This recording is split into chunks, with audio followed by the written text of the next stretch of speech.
Hi అండి, welcome back to జోయాస్ kitchen. ఈరోజు మన జోయాస్ కిచెన్లో అందరికీ ఎంతో ఇష్టమైన హల్వా స్టైల్ హల్వా పూరి రెసిపీ ఎలా చేయాలో చూద్దాం. ఇవి చాలా సింపుల్గా చేసుకోవచ్చండి ఇంట్లోనే మనం. చూడండి, ఇవి చాలా టేస్టీగా ఉంటాయి. వీటిల్ని హల్వా పూరి అని కూడా అంటారు. చాలా టేస్టీగా ఎమ్మీగా ఉంటాయి. చాలా సింపుల్గా చేసుకోవచ్చండి ఇంట్లోనే. ఫస్ట్ చనాదాలు అంటే శనగపప్పు 1.5 కప్పు తీసుకొని ఇలా సోక్ చేసుకోండి ఒక 3 to 4 అవర్స్. తర్వాత 1 గ్లాస్ వాటర్ వేసి కుక్కర్లో ఒక 2 విజిల్స్ వచ్చే వరకు ఉడికించుకోవాలి.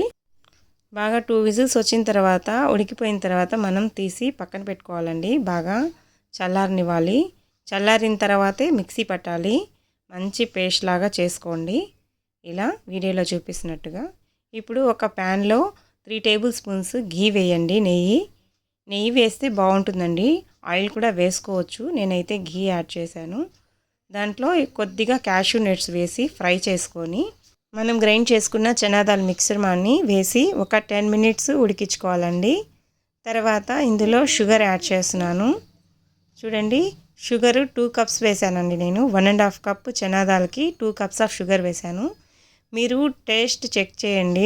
షుగర్ మీకు ఇంకా ఎక్కువగా తినే వాళ్ళు ఉంటే ఇంకొక 1/4 కప్ కూడా యాడ్ చేసుకోవచ్చు. అంటే మరీ స్వీట్గా కావాలి అనుకుంటే, లేదంటే పర్ఫెక్ట్గా సరిపోతుంది. కొద్దిగా రెడ్ కలర్ వేసుకోండి, ఫుడ్ కలర్ కోసమేనండి.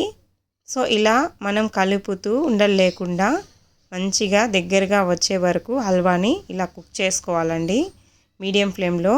తర్వాత లో ఫ్లేమ్లో పెట్టేసుకొని అంటే మాడిపోకుండా మనం బాగా కలుపుతూ దగ్గరగా వచ్చే వరకు ఈ విధంగా ఉడికించుకోవాలండి. తర్వాత చూడండి, నేను ఒక బౌల్లో తీసేసుకున్నాను. ఇప్పుడు 1 కప్ మైదా, 1 కప్ వీట్ ఫ్లోర్ని ఇలా చపాతీ పిండిలా కలుపుకోవాలండి. అంటే దాంట్లో ఉప్పు, మనం సోడా ఉప్పు అవన్నీ ఏమీ యాడ్ చేయొద్దు. జస్ట్ మైదా, గోధుమ పిండేనండి, వీట్ ఫ్లోరు. ఇలా బాల్స్లా చేసేసుకొని చపాతీలాగా ఒత్తుకోవాలండి. చాలా స్మూత్గా చేసుకోండి. మైదా యాడ్ చేస్తూ ఇలా పూరీలా ఒత్తుకొని 1 స్పూన్ హల్వా యాడ్ చేయండి మిడిల్లో. ఇలా వీడియోలో చూపిస్తున్నట్టుగా ఇలా పూరీని ఫోల్డ్ చేసి చూడండి, ఈ విధంగా చేయాలి. ఇప్పుడు నేను ఫోక్ తీసుకున్నానండి. ఫోక్ తీసుకొని ఇలా అంచుల్ని ఇలా చేయాలి. వీడియోలో చూపిస్తున్నట్టుగా చేయండి. అప్పుడు ఏంటంటే కొద్దిగా డెకరేషన్గా ఉంటుంది మన పూరి. నైస్గా ఇలా చేసుకోవచ్చు. ఇలా అంచులు వత్తడం వల్ల మనకు హల్వా అనేది బయటికి రాదు. ప్లస్ లాస్ట్లో ఇలా చివరిగా ఇలా చేయడం వల్ల స్టైల్గా ఉంటాయి పూరీసు. ఇలా నేను ముందుగానే చేసి పెట్టానండి. తర్వాత ఒక రెడ్ కలరు ఒక గ్లాస్లో ఇలా తీసుకొని వాటర్ యాడ్ చేసి ఇలా డెకరేట్ చేసుకోండి.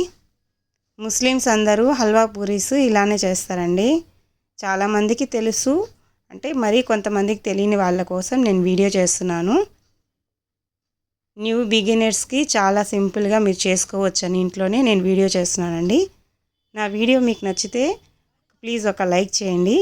ఈ విధంగా నేను నా ఛానల్ నేమ్ రాసుకున్నానండి. మీరు మీ ఇష్టమైన పేర్లు రాసుకోవచ్చు. మీకు నచ్చిన పేర్లతో మీరు ఇలా డెకరేట్ చేసుకొని పూరీసు ఇలా ఆయిల్లో ఫ్రై చేసుకోవడమేనండి. మీరు ఎవరికైనా గిఫ్ట్గా ఇవ్వాలి అనుకుంటే ఇలా చేసి అప్పుడు మీ ఫ్రెండ్స్ నేమ్స్ ఇలా రాసి మీరు అలా కూడా ఇవ్వచ్చండి. చాలా టేస్టీగా ఉంటుంది. ప్లస్ అందరూ హ్యాపీగా ఫీల్ అవుతారండి. చూడండి, ఇలా మన పూరీస్ మంచిగా ఫ్రై అయ్యాయి కదా. 1 సైడ్ ఫ్రై అయిన తర్వాత ఇలా మనం మెల్లిగా ఇలా తిప్పాలి. ఈ పూరీస్ చేసేటప్పుడు మైదా వేస్తూ పూరీలు చపాతీలు చేసుకోండి. అంటే పల్సగా చేయాలండి. మరి లావుగా చేస్తే గట్టిగా అయిపోతాయి. సో అది కొద్దిగా గమనించుకోండి. ఇంకొక విషయం, పూరీ అనేది పగలకుండా చేసుకోవాలండి. పగిలితే హల్వా అంతా ఆయిల్లో వచ్చేసి ఆయిల్ అంతా నల్లగా అయిపోతుంది. సో అదొకటి గమనించుకోవాలి మీరు. ఇలా ఈ విధంగా అన్నీ ఫ్రై చేసుకున్నానండి.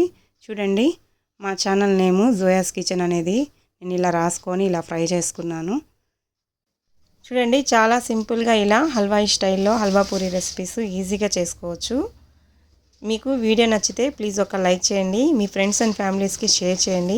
తెలియని వాళ్ళు ఈజీగా నేర్చుకుంటారండి రెసిపీ షేర్ చేయడం వల్ల. ఎవరైనా కొత్తగా నా ఛానల్ని చూస్తున్నట్లయితే ప్లీజ్ సబ్స్క్రైబ్ చేసుకోండి. Thank you for watching.